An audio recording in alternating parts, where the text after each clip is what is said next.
Meyveler.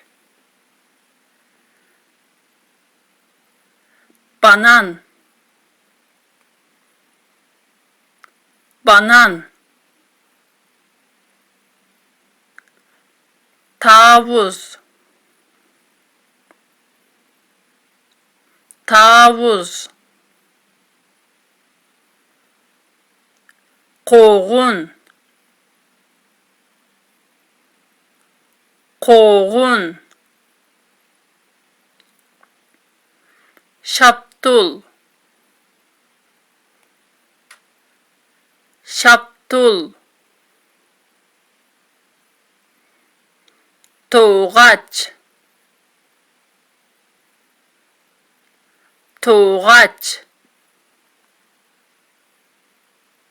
Maymun şaptuli, maymun şaptuli. Üzüm, üzüm. Ananas, ananas. Ürük, ürük. Gora, gora.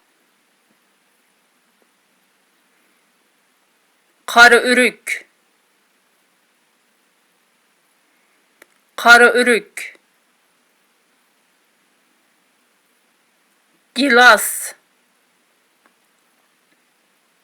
gilas.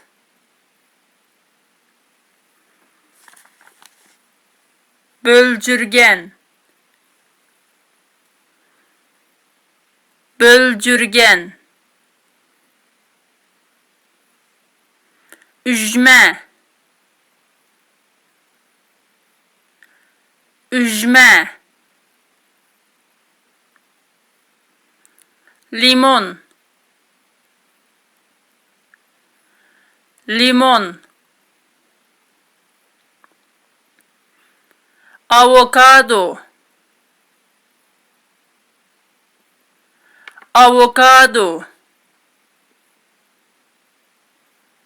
Bihi,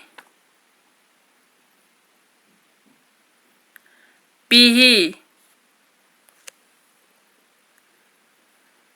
Encür, encür. Alma, alma. Anar, anar. Neşpüt, neşpüt. Mango, mango.